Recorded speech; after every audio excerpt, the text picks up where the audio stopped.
प्यारे विद्यार्थियों, कक्षा 8 का जो टाइम टेबल है वो जारी हो चुका है। आपको उसकी सूचना सभी को मिल गई होगी। तो उसके अनुसार हमें अपनी तैयारी को मजबूत करना है। अप्रैल के अंदर आपके एग्ज़ाम है वो स्टार्ट होने जा रहे हैं और स्टार्टिंग में जो पेपर है वो भी मैथ का है, गणित का है। तो आज अपने गणित का एक मॉडल पेपर सॉल्व करते हैं। किस तरीके का आपका जो मैथ का पेपर है वो होगा। तो वीडियो को अंत तक ज़रूर देखना। पूरा का पूरा मॉडल पेपर आपको अच्छे से समझाया गया है। किस तरीके के प्रश्न आएंगे, कितने कितने नंबर के प्रश्न आएंगे, क्या पेपर का पैटर्न रहेगा इस बार, तो पूरी की पूरी जानकारी इस वीडियो के अंदर। तो जो वीडियो पे पहली बार आए हैं, नए हैं, वो चैनल को सब्सक्राइब ज़रूर कर दें। अपने साथियों के अंदर इसको शेयर करना न भूलें ताकि वो भी अपनी तैयारी अच्छे से कर सकें और गणित के अंदर A+ ग्रेड अपने को प्राप्त हो। बाकी सभी सब्जेक्ट के मॉडल पेपर भी इस YouTube चैनल पर शेयर किए जाएंगे, डाले जाएंगे उनके आंसर सहित। तो चैनल को सब्सक्राइब करके बेल आइकन को प्रेस करके ऑल पे सेट कर दें ताकि आने वाली नेक्स्ट वीडियो का आपको नोटिफिकेशन प्राप्त होता रहे।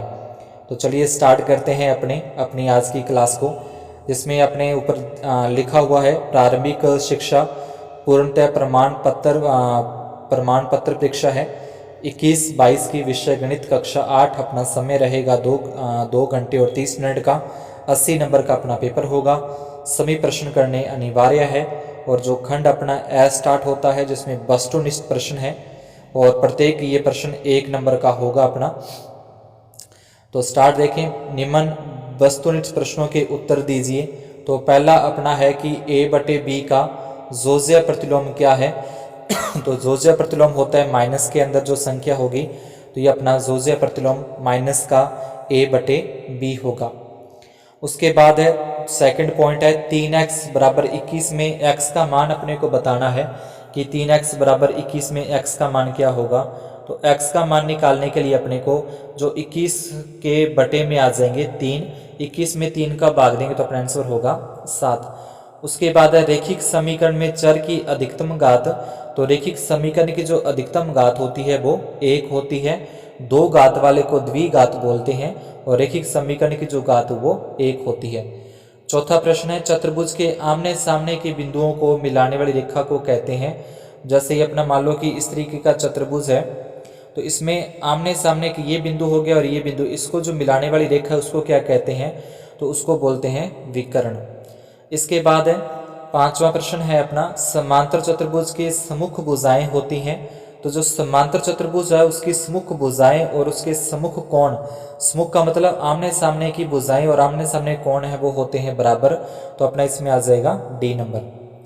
इसके बाद 6 नंबर है निम्न में से पूर्ण वर्ग संख्या नहीं है। तो पूर्ण वर्ग संख्या नहीं है अपनी 79 जो पूर्ण वर्ग संख्या नहीं है। 41 का जो 441 का जो वर्गमूल होता है वो 21 होता है। 81 का जो वर्गमूल है वो 9 होता है और ये जो 2025 है इसका वर्गमूल होता है 45 यानी कि 45।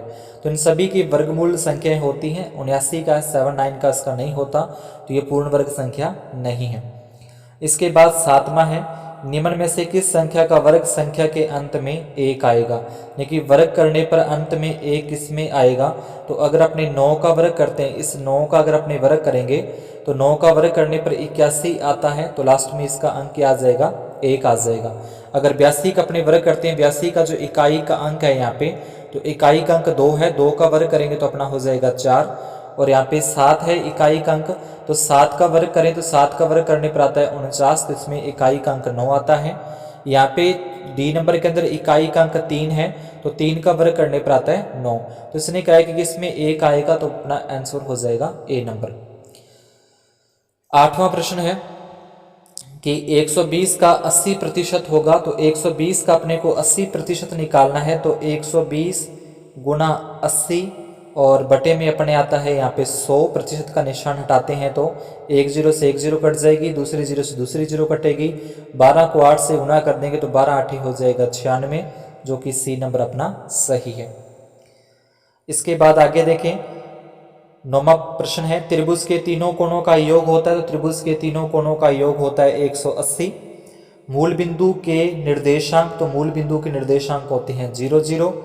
उसके बाद लिखा है 11 नंबर के अंदर 6xy तथा 4x² का गुणनफल होगा, तो इन दोनों का गुणा करना है अपने को, इन दोनों का गुणा करना है।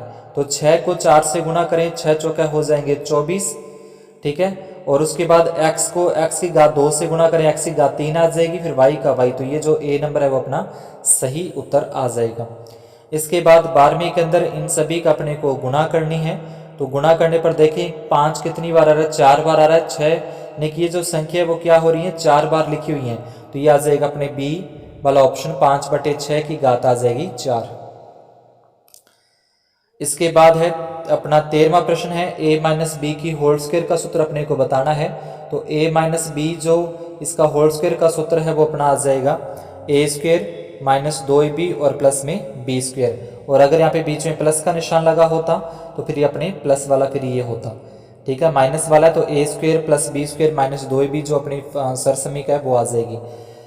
14वां प्रश्न है, 2 अंकों वाली संख्या ए बी को लिख सकते हैं। 2 अंकों वाली संख्या उसको अपने लिख सकते हैं ए बी को, यानी कि ए बी मतलब यहाँ पे बी जो है वो इकाई का अंक है, ए जो है वो दोहाई का अंक है, तो इसको ये आ जाएगा, ठीक है, ए नंबर ऑप्शन। इसके बाद 15वां है, 15/16 xy और xy/z का गुणांक अपने को बताना है। तो xy/z का जो गुणांक होगा गुणा में आएगा वो आ जाएगा 15/16। यहाँ पे 9 थोड़ी सी मिसप्रिंट है, ठीक है, तो यहाँ पे सीधे लिखा है 15/16 xy में xy/z का गुणांक। तो इसका गुणांक क्या होगा, जो ये साथ में गुणा में संख्या लगी है इसका गुणांक होगा। इसके बाद है दूसरा प्रश्न है जो कि रिक्त स्थानों की पूर्ति कीजिए। रिक्त स्थानों की अपने को यहाँ पे पूर्ति करनी है।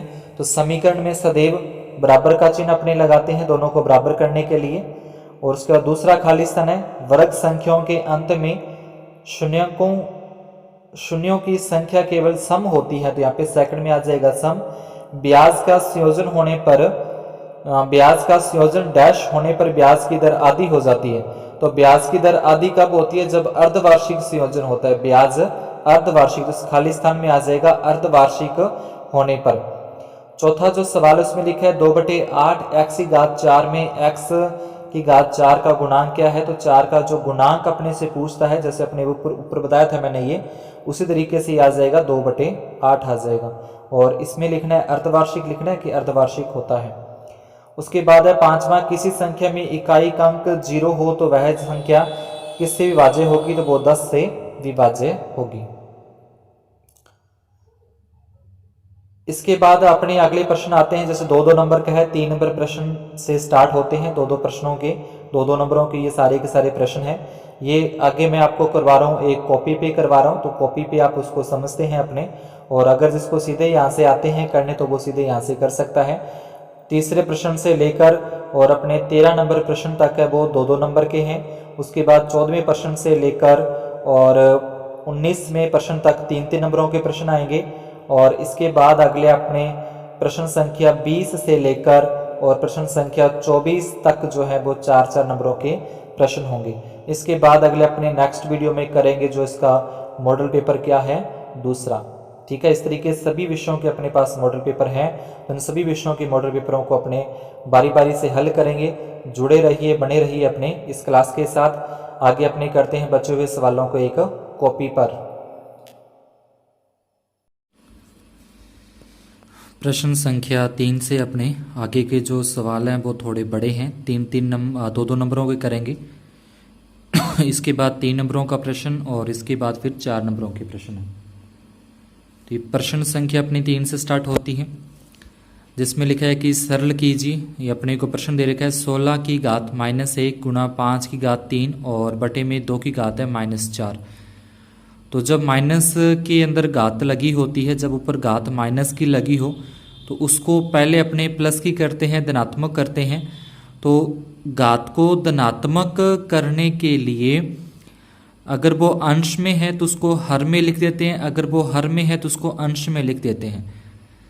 यानी कि अंश का मतलब अगर वो ऊपर संख्या लिखी हुई है जिसमें घात माइनस की है तो उसको नीचे हर में लिख देंगे। अगर हर में कोई माइनस घात वाली संख्या है जिसके ऊपर माइनस घात है तो उसको ऊपर अंश में लिख देंगे, उल्टा कर देंगे, ऊपर और नीचे उसको कर देंगे। तो 2 की घात -4 है, इस घात को प्लस का करने के लिए ऊपर रख दिया और 16 के ऊपर घात -1 थी, इसको घात प्लस की करने के लिए नीचे यहाँ पे बटे में, तो 16 के अगर अपने गुणनखंड करें इस तरीके से, अगर 16 के अपने गुणनखंड करते हैं, गुणनखंड करने के बाद यहाँ पे जो बनेगा वो 2 की घात 4 बनेगी, 2 4 बार आ जाएगा, तो इसलिए मैंने 16 की जगह पे यहाँ पे 2 की घात 4 लिख दिया। ये 2 की घात 4 से ये 2 की घात 4 है वो कट जाएगा, कैंसिल हो जाएगा। इसके बाद ये 5 के ऊपर पावर आ जाती है 3, इसका मतलब इसको अपने 3 बार मल्टीप्लाई गुना में लिख के इसका मल्टीप्लाई करना है, गुना करना है, जो कि 125 आ जाएगा। इसके बाद है 4 नंबर प्रश्न है अपना, इसको बोला है कि घातांक रूप के अंदर लिखना है, पावर के रूप में ही लिखना है।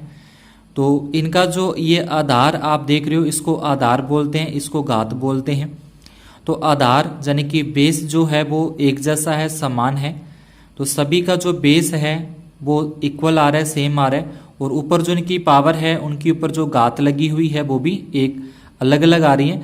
तो अपने देखना है कि इनका जब आधार एक जैसा होता है, इनका जो बेस एक जैसा होता है, और बीच में अगर मल्टीप्लाई का निशान है, गुणा का निशान है, तो जो ऊपर घातें लगी हैं, ऊपर पावर है, उनको अपने प्लस कर देंगे। तो इन दोनों को अपने प्लस करना है 3 और 4 को, और ये भाग का निशान वैसे ही आ जाएगा डिवाइड का, और ये जैसे सेम आपने लिख देनी है। दोनों को प्लस करेंगे तो ये 7 हो जाएगा, भाग का निशान आ जाएगा, 4 के ऊपर जो पावर है वो 3 है। अब बीच में जब भाग का निशान लगा होता है, डिवाइड का जो साइन होता है, तो उसके अनुसार अपने जब भाग का निशान आ जाए तो जो पावर होती है, जो पर घात होती हैं, उनको माइनस किया जाता है। तो 7 में से 3 अपने माइनस कर देंगे तो 4 की घात 4 आ जाएगी। तो इस तरीके से जब गुणा का निशान आ जाए तो घातें प्लस करनी है, उसके बाद अगर भाग का निशान होता है तो उसमें घातें माइनस की जाती है। 5वां प्रश्न है, इसका अपने को योगफल बताना है। तो सभी के अंदर जो नीचे हर वाली जो संख्या है अपनी, यानी कि जो बटे में जो संख्या आ रही है ये सेम आ रही है, तो उसको लिखेंगे लघुत्तम, एलसीएम ले लेंगे, 6 आ जाएगा इसका, और ऊपर वाला जैसा है 5x आ जाएगा, 7x आ जाएगा, 1x आ जाएगा। प्लस है तो इनके बीच में प्लस का निशान रखना है, अगर माइनस का है तो माइनस के रखेंगे। दोनों को प्लस करें, 5x और 7x 12 और 1 हो जाएंगे 13x बटे में 6, जो कि अपना आंसर होगा।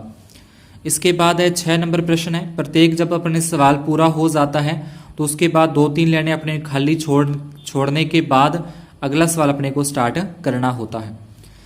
तो ये 1:4 को प्रतिशत में लिखना है, तो 1/4 लिखेंगे, इसको पहले भिन्न रूप में लिखना है। प्रतिशत में बदलने के लिए 100 गुणा में और 100 ही भाग में लगा देंगे। इस 1 का 100 के साथ गुणा करेंगे, 100 एकम 100 बटे में 4 का 4, और ये जो बटे वाला 100 है इसका ये प्रतिशत का निशान आ जाएगा, परसेंटेज में ये चेंज हो जाता है। 100 में 4 का भाग देंगे तो 25% यानी कि 25% है वो इसका आंसर आ जाएगा। इसके बाद है अगला प्रश्न है कि इसका अपने को घनमूल अभाज्य गुणनखंड विधि से घनमूल ज्ञात करना है। तो 8000 के पहले अपने इस तरीके से अभाज्य गुणनखंड कर लेंगे, गुणनखंड आपको करने ही आते होंगे। अभाज्य गुणनखंड है 8000 के, उसके बाद इसको इस तरीके से अभाज्य गुणनखंड के रूप में लिखना है। अब घनमूल ज्ञात करना हो तब अपने 3-3 संख्याओं के समूह बनाते हैं, 3-3 संख्याओं के जोड़े बनाते हैं, जो एक जैसी होती हैं, सेम होती है, उन्हीं के जोड़े बनाए जाते हैं। तो इस तरीके से इनके 3-3 संख्याओं के जोड़े बन जाएंगे। इनमें से अपने को एक संख्या लेनी होती है, यानी कि 2 आ जाएगा, यहाँ से 2 आ जाएगा, यहाँ से 5, और इनका अपने मल्टीप्लाई कर देंगे, गुना कर देंगे तो अपना 20 आ जाएगा, जो कि 8000 का घनमूल आ जाएगा। 8वां प्रश्न है 42 का वर्ग करना है। तो जिस संख्या का भी वर्ग अगर करना होता है तो उसी संख्या को उसी संख्या से दोबारा अपने मल्टीप्लाई करते हैं, वो वर्ग आ जाता है। अगर घन करने के लिए बोलता है तो उसी संख्या को उसी से 3 बार गुणा करते हैं, यानी कि 42 गुना 42 गुना 42 3 बार गुणा करते हैं, उसका घन हो जाता है। फिलहाल अपने को वर्ग ही करना है, तो वर्ग करने पर ये आ जाएगा। 9वां प्रश्न है आयत की परिभाषा लिखनी है। तो यह आयत की परिभाषा अपने बुक में से देख लेनी है, ठीक है। जो अपने समांतर चतुर्भुज वाली प्रश्नावली है, चतुर्भुज समांतर चतुर्भुज आयत वर्ग वाली जो है, तो उसमें उसकी परिभाषा अपने को दे रखी है, जिसकी आमने सामने की भुजाएं समान होती हैं, ऐसे लिख लेना, जिसकी आमने सामने की भुजाएं समान होती हैं, और इस जो अपनी परिभाषा बुक में दे रखी है। इसके बाद है 10वां प्रश्न 5 भुजाओं वाले। प्रश्न इस तरीके से है कि 5 भुजाओं वाले समबाहुभुज का प्रत्येक आंतरिक कोण ज्ञात करना है, ठीक है। भुजाओं की संख्या अपने को 5 दे रखी है, उसका प्रत्येक आंतरिक कोण कितने डिग्री का होगा वो बताना है। तो पहले अपने ये पता करते हैं कि पांच भुजाओं वाली जो आकृति है, यानी कि जो पंचभुज जिसको अपने बोलते हैं, पांच भुजाओं वाली आकृति को पंचभुज। तो पंचभुज के सभी कोणों का योग, तो ये किसी भी आकृति के आंतरिक कोणों का मान ज्ञात करने का सूत्र है, आंतरिक कोणों का योगफल ज्ञात करने का सूत्र है n-2 गुणा 180। तो n का मान 5 है क्योंकि 5 भुजाएं, -2 गुणा 180, 2 से गुणा कर देंगे इसको, सॉरी 5 में से 2 माइनस कर देंगे तो 3 बचेगा, 3 को 180 से गुणा करें 540। ये तो पंचभुज के सभी कोणों का योग यहाँ पे आ चुका है। प्रश्न में बोला है कि प्रत्येक आंतरिक कोण का, तो प्रत्येक का बताना है, तो 5 का इसमें भाग दे देंगे, 540 में 5 का भाग देंगे तो अपने पास जो अपना आंसर आ जाएगा 108। उसके बाद 11वां है हल कीजिए। इसको हल करना है, पक्षांतरण कर लेंगे। तो पक्षांतरण की प्लस का x इधर लेके जाएंगे तो ये माइनस का x हो गया, माइनस के 3 बराबर के साइड लेके आए तो ये प्लस के 3 हो गए। 2x में से एक x घटा देंगे, x बचेगा, 2 में 3 जोड़ देंगे तो 5, तो जो x का मान वो आ जाएगा 5 आ जाएगा। 12वीं के अंदर भी इसको हल करना है, ठीक है। प्रत्येक सवाल करने के बाद 3-4 लेने अपने को छोड़नी, उसके बाद ही अगला नेक्स्ट सवाल अपने को हल करना है। यहाँ पे इसके आगे लिख देंगे प्रश्न संख्या 11, प्रश्न संख्या 12 जो भी है, उसके बाद हल।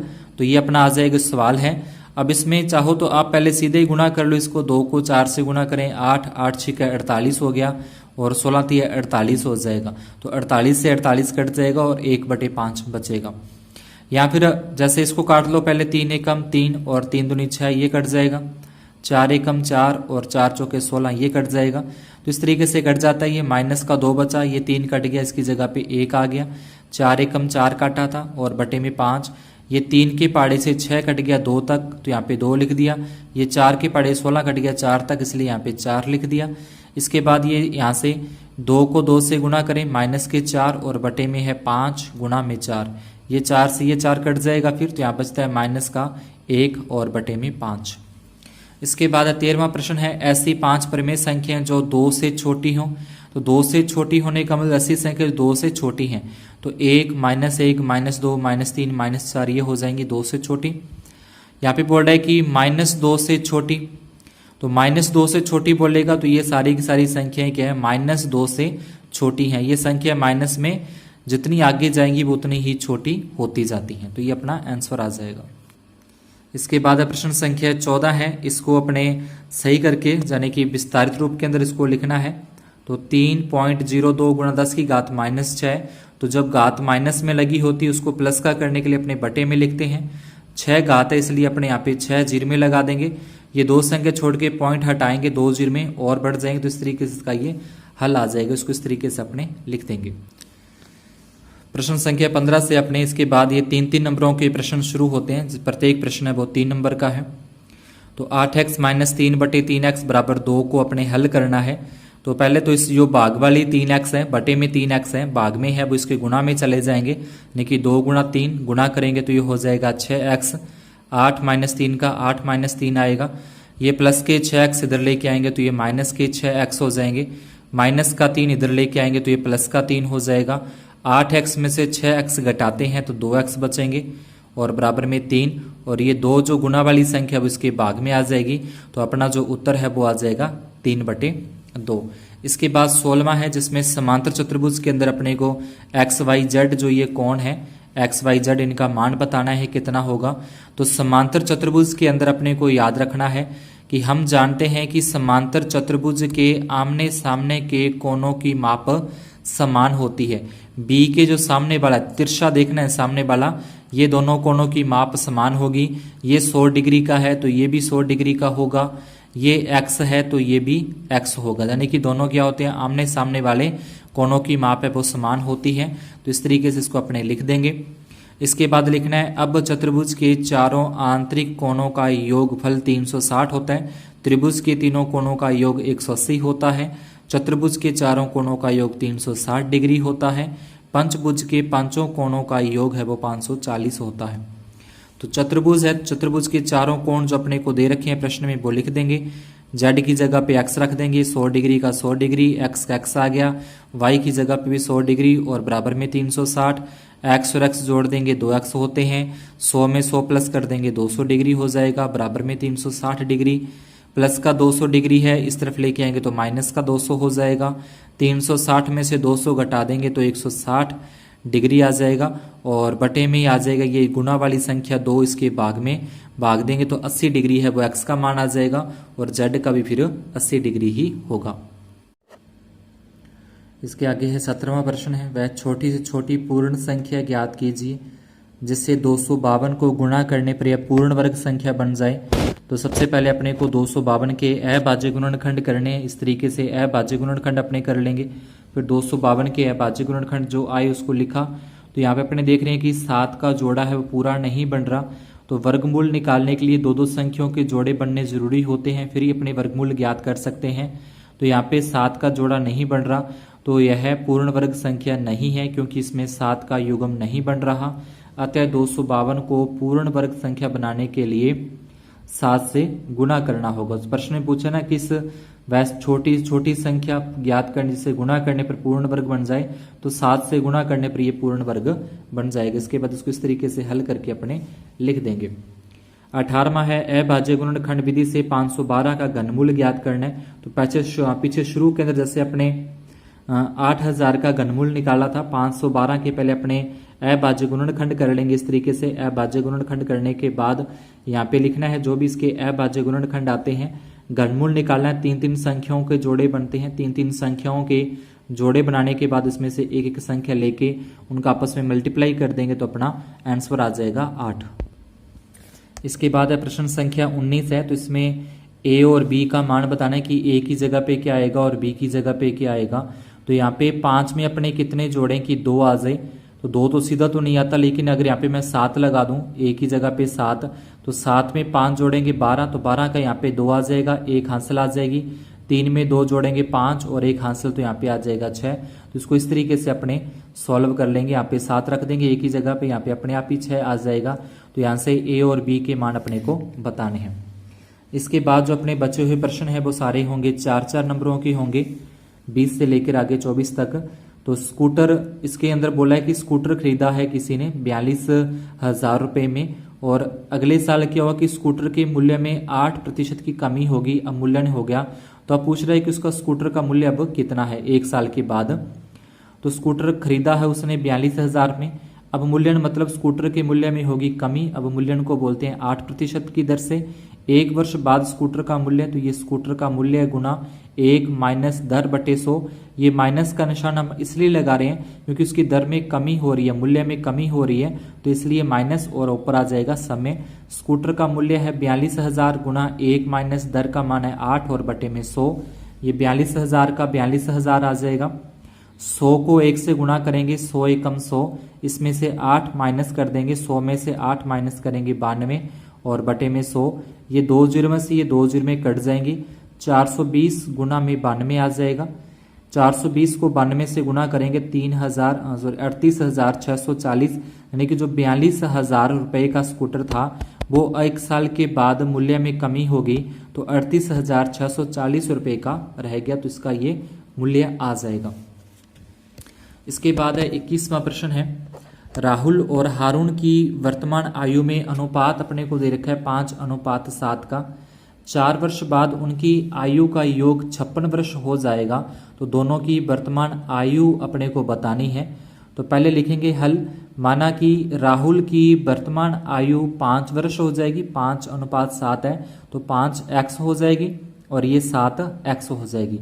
तो राहुल की वर्तमान आयु 5x वर्ष, हारून की वर्तमान आयु बराबर 7x वर्ष है। 4 वर्ष बाद बोला है तो राहुल की आयु बराबर 5x प्लस 4 वर्ष हो जाएगी। 4 वर्ष बाद बोला है इसलिए 4 दोनों में प्लस कर रहे हैं। अगर यहाँ पे बोलता 4 वर्ष पहले तो फिर यहाँ पे माइनस करना होता है अपने को। 4 वर्ष बाद बोला है तो प्लस 4 कर देंगे। इसके बाद अब आयु का योग अपने को दे रखा है 56 वर्ष, यानी कि दोनों की आयु को प्लस करना है 5x प्लस 4 और इसमें प्लस कर देंगे 7x प्लस 4। तो इस तरीके से इसको प्लस कर देंगे बराबर में 56। 5x और 7x होते हैं 12x, 4 और 4 होते हैं 8 बराबर में 56। प्लस का 8 इधर लेके जाएंगे तो ये माइनस का 8 हो जाएगा। 56 में से 8 को माइनस कर देंगे तो 48 आ जाएगा। ये 12 जो गुना में था वो इसके आ जाएगा भाग में। 48 में 12 का भाग देंगे तो अपना आंसर आ जाएगा 4, सॉरी आंसर नहीं, x का मान आ जाएगा 4। इसके बाद दोनों की आयु अपने को बतानी है। तो राहुल की आयु 5x थी, 5 को 4 से गुणा कर दिया क्योंकि x का मान 4 आया है तो 20 वर्ष होगी।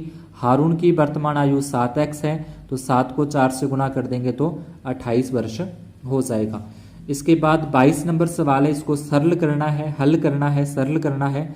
तो पहले a का गुणा इस b के साथ होगा और 3 के साथ भी गुणा करनी है, फिर 5 का गुणा इसके साथ भी करना है, 5 का गुणा इसके साथ भी करना है। तो पहले a की स्क्वायर का अपने b की घात 3 से करें तो ये आ जाएगा, फिर a स्क्वायर का 3 से करें तो 3a स्क्वायर हो जाएगा, फिर 5 को b की घात 3 से करें तो ये 5 b की पावर 3 आ जाएगी। 5 को 3 से गुणा करें 15 प्लस में 5, 15 और 5 20 होते हैं, बाकी सेम जैसा है वैसा ही आ जाएगा। तो ये अपने इस तरीके इसको सरल कर देना है। इसके बाद 23 नंबर प्रश्न है जिसको बोला है कि मान ज्ञात करने हैं। तो ये पावर वाला फिर आ गया, घात वाला है। तो a की घात 1/3 की घात -1 है, फिर -1/4 के ऊपर घात -1 है। तो घात को प्लस का करने के लिए, घात को धनात्मक करने के लिए इसके जो ऊपर निशान लगे हुए माइनस के, इसको प्लस का करने के लिए उसको उल्टा कर देंगे, अंश को हर में ले जाएंगे, हर को अंश में लिख देंगे। 1/3 लिखा है तो इसको 3/1 लिख देंगे, घात क्या हो जाएगी प्लस की। अब एक घात तो एक लगाने की आवश्यकता नहीं है, अगर यहाँ पे 2 लगी होती घात तो फिर इसके अपने अपने 2 घात लगा देते, लेकिन एक ही लगी है तो एक का मतलब एक बार ही लिखा जाएगा। माइनस का निशान इसको प्लस का करना तो 4/1 हो जाएगा। ऊपर जितनी घात लगी उसको उतनी बार ही लिखा जाता, तो एक एक घात इसलिए एक बार लिखा। 3 - 4, 3 में से 4 घटा देंगे तो -1 आ जाएगा। इसी प्रकार से दूसरा है। अब दूसरे में क्या है कि बीच में भाग का निशान लगा है, तो जब भाग का निशान लगा हो, आधार अपने एक जैसे हो, समान हो, तो भाग के निशान वाली जो घातें हैं वो घटती हैं, माइनस होती हैं। तो 5 - 8, तो 5 में से 8 घटाएं या 8 में से 5 घटा दें तो -3 बचेंगे। अब घात माइनस की है, इसको प्लस का करने के लिए अपने बटे में लिख देंगे, यानी कि 1/-4 और घात 3 आ जाएगी। 24वां सवाल है, इसमें कुछ अपने ग्राफ भी बनाना है। तो ये सारणी दे रखी है, इसको ग्राफ इस तरीके से अपने ग्राफ इसको दर्शाएंगे। अपना जो ग्राफ होता है उसके एक्स अक्ष पे ये जो अपना दे रखा है जमा धन 1000, 2000, 3000, 4000, 5000, और इस तरफ आ जाएगा इसका ब्याज 20, 40, 60, 80, 100, 120, 140, इस तरीके से ऊपर करते करते अपने बढ़ा देना है इसको। और अगर आप 20 ना रखना चाहो 40 भी यहाँ पे रख सकते हो। 40, 40 के बाद 80, 80 और 40, 120, 120, इस तरीके से आगे चलते चलते अपने हो जाएगा। कितने कितने का भी आप डिफरेंस यहाँ पे रख सकते हो, 80 का भी रख सकते हो, 80, 160, इस तरीके से 240, इस तरीके से अपने डिफरेंस रखना है। और उसके बाद इसका मिलान करना है कि 1000 रुपये का ब्याज है 80 रुपये, तो इधर से 1000, उधर से 80 पे सीध में लगाना है, फिर 2000 पे 100 पे सीध पे लगाना है। इस तरीके से अपने को बिंदियां लगा के और इसके जो मान अपने को रख देने हैं और साथ में सभी बिंदुओं को मिलाएंगे तो ये बिल्कुल एक सीधी रेखा अपने को प्राप्त हो जाएगी ग्राफ के अंदर। और ग्राफ पे अपने को पैमाना लिखना बहुत जरूरी है। एक्स अक्ष, तो ये नीचे वाली जो लाइन होती है उसको एक्स अक्ष लिखते हैं और इस लाइन को लिखते हैं वाई अक्ष। तो पहले लिखना है एक्स अक्ष पर एक बड़ा खाना बराबर 1000 इकाई, क्योंकि यहाँ पे मैं 1000 का अंतर ले रहे हैं तो 1000 इकाई लिखा। वाई अक्ष पर एक बड़ा खाना बराबर 20 इकाई। अब अगर 20-20 का अंतर लेंगे तो 20 इकाई लिखेंगे। अगर अपने यहाँ पे 80-80 का अंतराल लिखेंगे, 80-80 बढ़ा के लिखेंगे तो यहाँ पे 80 इकाई लिखा जाएगा। तो ये था अपना पूरा का पूरा कक्षा 8 का मैथ का गणित का मॉडल पेपर, जिसके अनुसार अपने कक्षा 8 की बोर्ड की परीक्षा होनी है। इसी तरीके से बाकी सब्जेक्ट के मॉडल पेपर भी आपको इस चैनल पर मिल जाएंगे। तो जिन्होंने अभी तक चैनल को सब्सक्राइब नहीं किया है वो चैनल को ज़रूर सब्सक्राइब करें, अपने साथियों के अंदर इस वीडियो को शेयर करें ताकि वो भी अच्छी सी तैयारी करके अच्छी ग्रेड प्राप्त कर सकें, ए ग्रेड, A+ ग्रेड अपने को प्राप्त हो सके। तो आज की क्लास में इतना ही। धन्यवाद, शुभ दिन।